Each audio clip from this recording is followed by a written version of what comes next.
Yo, what's going on, guys? It's CoJoMo here, back with another video. Today we're going to talk about the things that will help you stay above level 10 in CS2.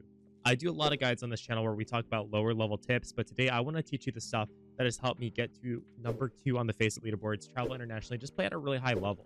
These are things that you're not going to see in a lot of different guides because they are hard to conceptualize. They're hard to actually implement into your gameplay, but if you can get them down, nothing is going to stop you.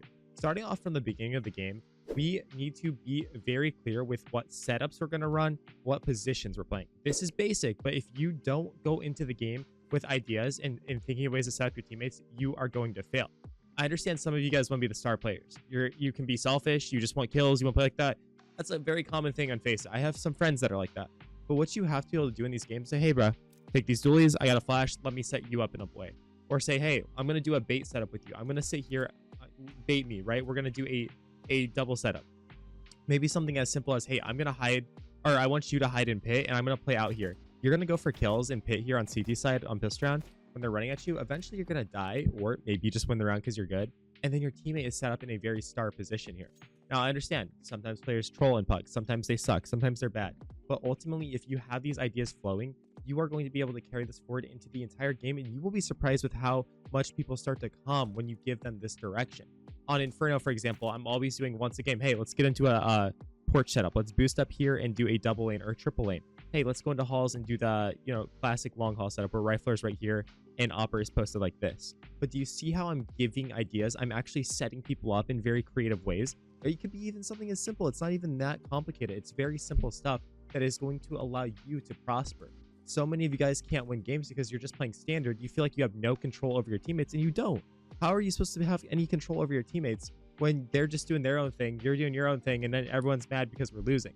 Of course you are, because you are looking at this game through a solo lens, through an individual lens. I'm going to give you guys some more in-depth tips, but first I have to give you a message about how to get the best CS2 skins possible. Thank you to the sponsor of today's video, Skins Monkey. They are one of the greatest and easiest to use CS2 trading sites out there. You can swap out the skins you do not like for brand new ones that are so much more fresh. Even skins that are trade locked can be secured by adding them to your backpack. The greatest thing about the site is that you can buy skins for so much cheaper with a 35% deposit bonus when you use my code, CoJo. Make sure to check out the freebie section where you can get a free skin just by completing tasks. On top of the bonuses, you also get a $5 bonus when clicking the link in the description. Guys, another thing that is going to be a life changer for you if you're like at level 10, you're trying to push higher and higher and higher, is learning insta spawn smokes. Now, on a map like Inferno, this is really cool because I will throw all of these different spawns that go halfway down mid. This helps me raise the skill gap so much more because even a simple smoke like this just changes the way the map works. Some players out there, they could be 3,000 elos. Maybe they don't play Inferno very much. This smoke will ruin their day, and you could get away with so much then. You can do an alt mid push where you flash over top and, set your teammates up in that way. Another thing you can do is everyone starts to jump up on top right there. I just pre-aim and I wait for them to jump, and I get that kill because I know they're going to be up there. Everyone wants to do this where they jump up here and try to, get info or spam over the top. Very easy kill. Even if I'm opping, I'll go for that. Or when I'll condition that smoke, again, we're gonna combo things now. This is another concept, comboing different nade sets. It's not just one smoke. No, I'm gonna come over here and then nade myself with it. No, we're gonna nade T stairs so that we can get some good chunky damage on these guys that are chilling bottom banana. They might even just be sitting here and they have no idea that this nade is coming. They're just chilling bottom B. Oh, what the heck? So these are some things that are really gonna help you inflict that psychological damage into your opponents. You're just showing them, hey, you're not able to make these plays anymore. Another very important concept you have to understand is conditioning. A lot of you have heard this, but every single high-level player is doing this in some sort of way inside of their gameplay. We'll use a simple example here on Inferno.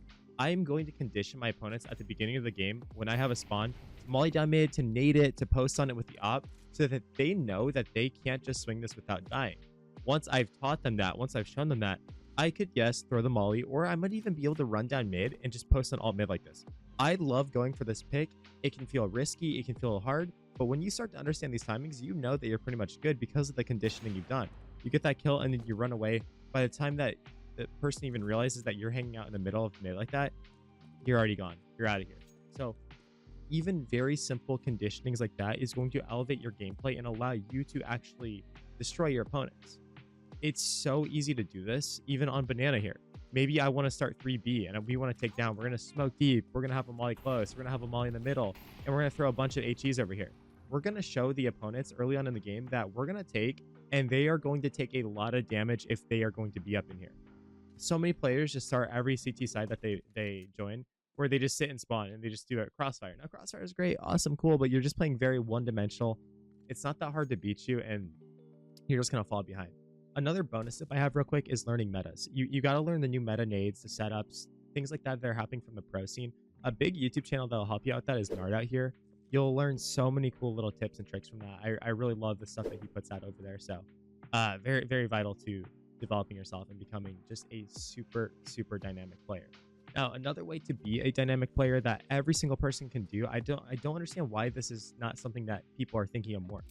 Guys, when you're on low HP, get out of the mindset of fighting. You're still just going for kills. You're just still trying to get all these frags for no reason. I've talked about this channel forever and on this channel forever, and it's just something that we're still doing wrong.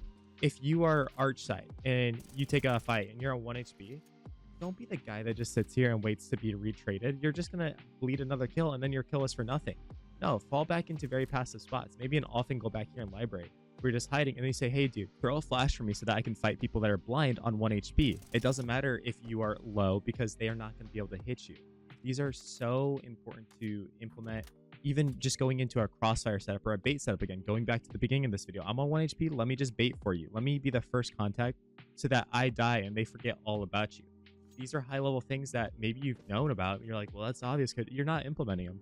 Trust me, if you would implement these things into your gameplay, you'd be so much more effective. You also have to build a really good queue when you start to get up to this elo so that you can play a little bit more complex CS. If you're just playing solo queue, you're rolling the dice. Honestly, it sucks. Another big thing is think about your util. It's not good enough now that you're at level 10 to just rotate into B and sit here and spam the smoke when they're running in. No, if they're execing B, they're coming in here and you have a teammate alive on site, you're already developing a plan. Hey, I'm going to flash over site for you. Or even better, if you have a teammate that is CT, you're rotating in saying, hey, I'm going to flash you through that smoke, get ready, flashing. Boom. And now he's in there making a dynamic play. You're not thinking like this, and it's destroying your chances of winning. Another bonus tip I have for you guys is just playing lots of off angles. I find that it gets even more important as you get higher and higher elo to put yourself in non-pre-fireable spots. It's just too easy to just get your head ripped off in this game when you're not doing that. Even when we take B as a CT and I'm the upper here, I'm not just going to play car. That's just asking to die, asking to get pre-aimed. I might even jump up here, post up on top of this half wall. Yes, people are still going to look at it, but it's a little less common. Or I'm going to sit on this side of car on this nasty little off angle. Just one example out of infinite that you could take advantage of. These are some things that you can do to start becoming a higher level player, start ranking up, get out of that level 10 hard stuck point, and you will become a much better player. I appreciate every single one of you guys. If you want individual coaching from me, check out my website, hit me a message on Discord. I would love to set something up with you. I'll see you guys in the next video. Peace out. Peace out.